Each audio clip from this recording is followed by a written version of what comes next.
सवाल ये कि क्या देश बड़े बिजली संकट की कगार पर है। केंद्रीय ऊर्जा मंत्री ने एबीपी न्यूज से बात करते हुए कहा कि ना तो देश में कोयले की कमी है, ना ही बिजली संकट आने वाला है। अब से कुछ ही देर पहले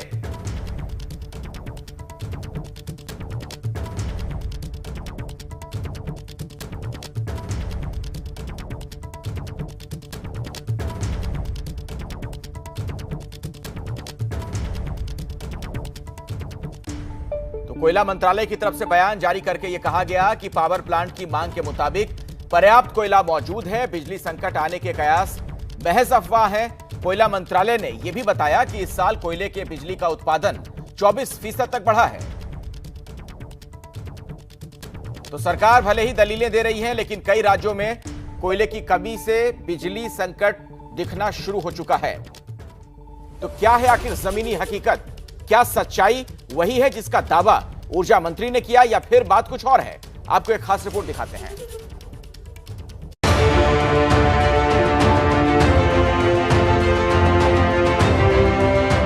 बिजली संकट की वजह से पहले चीन में हालात खराब हुए। अब लेबनान की राजधानी बैरूत में कल की पूरी रात लोगों को अंधेरे में बितानी पड़ी। और अब भारत के करोड़ों लोगों पर भी अंधेरे में रहने का संकट मंडरा रहा है। बड़ा सवाल यही है कि क्या भारत भी बिजली संकट की ओर बढ़ रहा है, क्योंकि संकेत तो यही मिल रहे हैं कि भारत में भी बत्ती गुल होने वाली है। क्योंकि जून में पावर प्लांट्स में 17 दिनों का कोयले का स्टॉक मौजूद था, जबकि अक्टूबर में कोयले से चलने वाले पावर प्लांट्स के पास सिर्फ 4 दिन का कोयले का स्टॉक है। लेकिन केंद्र सरकार कह रही है कि कोयले का कोई संकट नहीं है, देश में बिजली की कोई किल्लत नहीं आने वाली है। हमारे पास आज के दिन में 4.5 दिन का रिजर्व स्टॉक है। ये रिजर्व स्टॉक है। हमको प्रतिदिन जितने कोयले की खपत जरूरत होती है उतना हमको रेक से आता है प्रतिदिन। 1.75 मिलियन टन हमको प्रतिदिन, हाँ, उतना आ रहा है। रेनी सीजन के पहले हम स्टॉकिंग करते हैं। तो अब पिछले रेनी सीजन के पहले हमने जून तक स्टॉकिंग किया, 17 दिन का स्टॉक था। उसके बाद फिर बारिश आई, तो बारिश में कोल माइंस फ्लडेड हो जाती है, प्रोडक्शन बंद हो जाता है। तो हमारा जो रिजर्व स्टॉक है वो चलता है। अब वही चल रहा है, अभी 4.5 दिन का बचा है। केंद्रीय ऊर्जा मंत्री ने ये जरूर कहा कि कुछ महीनों पहले तक देश में बिजली उत्पादन के लिए जो स्टॉक करीब 17 दिन का रहता था, वो आज की तारीख में 4-4.5 दिन तक पहुंच गया है। लेकिन उसकी वजह रही है मॉनसून सीजन, क्योंकि मॉनसून के दौरान कोयला खदानों में पानी भरने और मालगाड़ी के एक जगह से दूसरी जगह आने जाने में हो रही दिक्कतों के चलते इसमें गिरावट आई है। लेकिन केंद्रीय ऊर्जा मंत्री उम्मीद जता रहे हैं कि आने वाले कुछ हफ्तों के दौरान स्थिति में खासा सुधार देखने को मिल सकता है।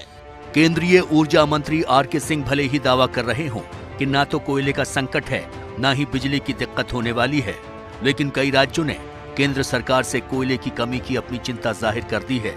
खासकर दिल्ली की तरफ से मुखरता से आवाज उठाई गई है। पर केंद्रीय ऊर्जा मंत्री के मुताबिक दिल्ली में बिजली की कोई किल्लत नहीं है। टाटा पावर के सीईओ ने एकदम बिल्कुल नासमझी से सभी कंज्यूमर्स को मैसेज भेज दिया कि हमको साहब ये लोड शेडिंग करना पड़ सकता है। व्हाट नॉनसेंस साहब, हमारे पास रिजर्व है। आप वो आपका बंद हो, आप रिजर्व से ले लीजिए। अगर गैस प्लांट एक बंद होता है तो आप रिजर्व से ले लीजिए। आप ये कैसे मैसेज भेज दिया आपने? ये इररिस्पॉन्सिबल एक्शंस के कारण हुआ। वैसे हमने सीएमडी गेल को बुलाया था और हमने उसको कहा कि साहब ये कॉन्ट्रैक्ट अगर ये टाटा पावर से रिन्यू होना है तो करेगा वो रिन्यू, या दिल्ली गवर्नमेंट को रिन्यू करना है अपना गैस बेस्ड प्लांट का ये सप्लाई के लिए आपसे, तो दिल्ली गवर्नमेंट करेगी। ऊर्जा मंत्री के इस बयान पर दिल्ली के डिप्टी सीएम मनीष सिसोदिया भड़क गए। उन्होंने केंद्र सरकार पर गंभीर आरोप लगाते हुए यहाँ तक कह दिया कि संकट पर केंद्र आंखें बंद कर लेता है।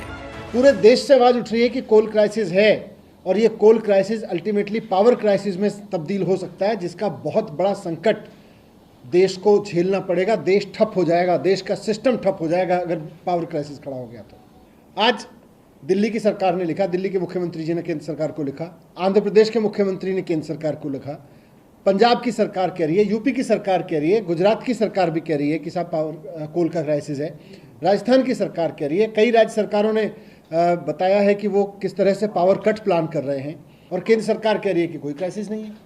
इसका मतलब केंद्र सरकार क्राइसिस को हल नहीं करना चाह रही, या केंद्र सरकार के पास कोई समाधान नहीं है। अगर हल नहीं करना चाह रहे, समाधान नहीं है, तब भी तो पहले क्राइसिस को स्वीकार तो करो। अब सवाल ये है कि सच कौन बोल रहा है। देश के ऊर्जा मंत्री कह रहे हैं कि कोई दिक्कत नहीं है, जबकि दिल्ली सरकार कह रही है कि दिक्कत है। कई राज्य भी कह रहे हैं कि दिक्कत है। देश में पैदा होने वाली 70% बिजली थर्मल पावर प्लांट से आती है। 135 पावर प्लांट कोयले से चलते हैं। 3 पावर प्लांट्स में 3 दिन से भी कम का कोयला बचा है। 69 प्लांट्स में 4 दिन से भी कम का कोयला बचा है।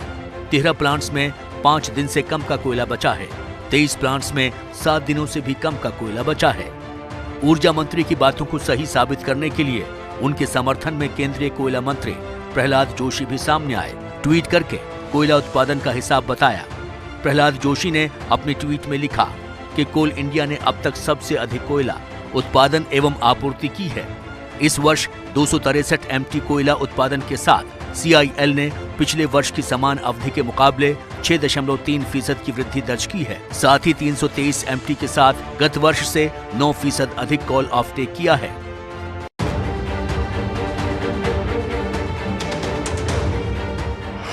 यानी केंद्र के दोनों मंत्रियों के मुताबिक कोयला भी पर्याप्त मात्रा में उपलब्ध है और बिजली की कोई कमी नहीं हो रही है। लेकिन जमीनी हकीकत कुछ और ही है। महाराष्ट्र की बात करें तो बिजली उत्पादन में हुई कमी की वजह से दूसरी ग्रिड से बेहद महंगी बिजली खरीदनी पड़ रही है।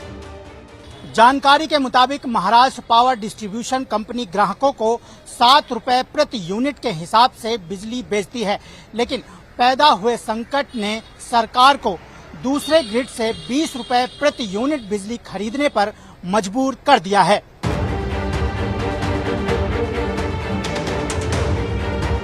ये संकट इसलिए पैदा हुआ है क्योंकि महाराष्ट्र में बिजली पैदा करने के लिए जितने कोयले की जरूरत है उसका सिर्फ आधा कोयला ही मिल पा रहा है।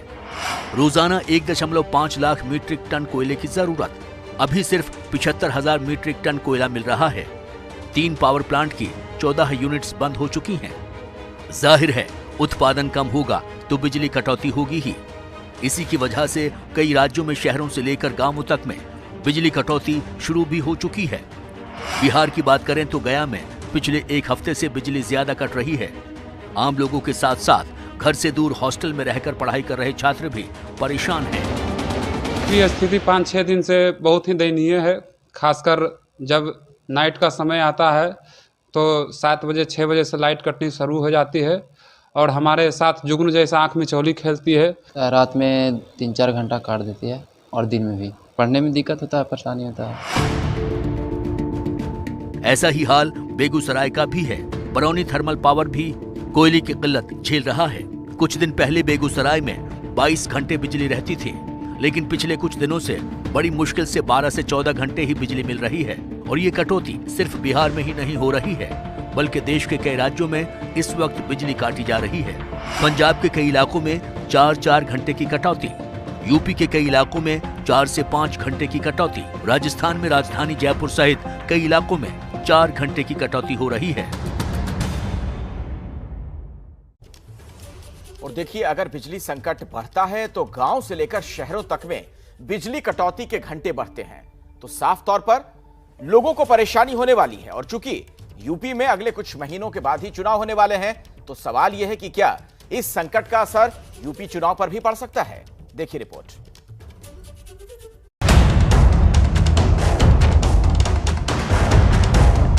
देश में कोयले की कमी की खबरें हैं। कहा जा रहा है कि इसकी वजह से बिजली संकट की शुरुआत हो चुकी है।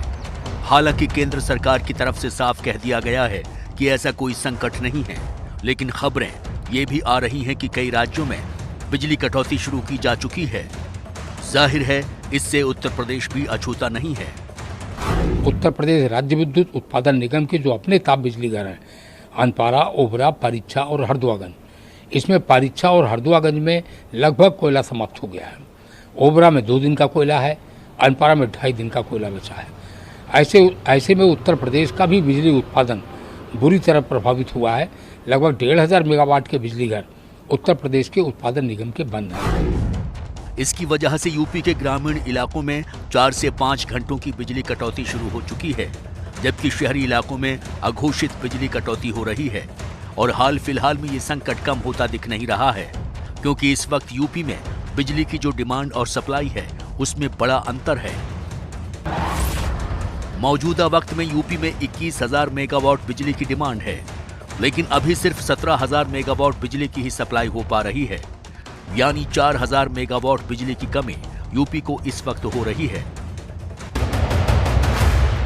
सबसे बड़ी चिंता की बात यह है कि आने वाले वक्त में ये संकट और ज्यादा बढ़ने के आसार दिख रहे हैं। ऐसा इसलिए है क्योंकि पावर प्लांट्स को कोयला उपलब्ध कराने की जिम्मेदारी कोल इंडिया की है। पावर प्लांट को वो कोयला देते हैं, फिर पावर प्लांट उसे भुगतान करते हैं, लेकिन यूपी के कई पावर प्लांट्स पर कोल इंडिया का सैकड़ों करोड़ रुपया बकाया है। कोल इंडिया ने उत्तर प्रदेश को कोयला देने से मना कर दिया क्योंकि 2500 करोड़ रुपए का कोल इंडिया पर बकाया था उत्तर प्रदेश का उत्पादन निगम का। उत्पादन निगम, ध्यान रहे, सबसे सस्ती बिजली देती है, 2 रुपए की बिजली देती है उत्तर प्रदेश को, और उत्तर प्रदेश पावर कॉरपोरेशन का 9,000 करोड़ रुपए का बकाया है जो उत्पादन निगम को वो नहीं पेमेंट कर पा रहा है। लेकिन बड़ी मुश्किल ये नहीं है, बड़ी मुश्किल ये है कि अगले कुछ महीनों बाद यूपी में विधानसभा के चुनाव हैं। जाहिर है अगर बिजली संकट बढ़ता है तो बिजली की कटौती भी बढ़ेगी, जिससे लोगों को भारी परेशानी होगी। त्योहारों का मौसम है, इसलिए बिजली की डिमांड भी बढ़ने वाली है। सबसे ज्यादा कटौती इस वक्त पूर्वांचल और मध्यांचल के इलाकों में हो रही है और चुनाव के लिहाज से ये दोनों इलाके बेहद अहम हैं। पूर्वांचल विद्युत वितरण निगम लिमिटेड में 21 जिले आते हैं, जिसमें विधानसभा की 130 सीटें हैं। मध्यांचल विद्युत वितरण निगम लिमिटेड में 19 जिले आते हैं, जिसमें विधानसभा की 116 सीटें आती हैं। यानी बिजली कटौती का असर यूपी के 40 जिलों की 240 विधानसभा सीटों पर पड़ सकता है। जाहिर है अगर बिजली संकट को दूर नहीं किया गया, कोयले की कमी दूर नहीं हुई, तो यूपी चुनाव पर इसके असर से इनकार नहीं किया जा सकता। अब देखना ये होगा कि यूपी सरकार इस संकट से निकलने के लिए क्या करती है।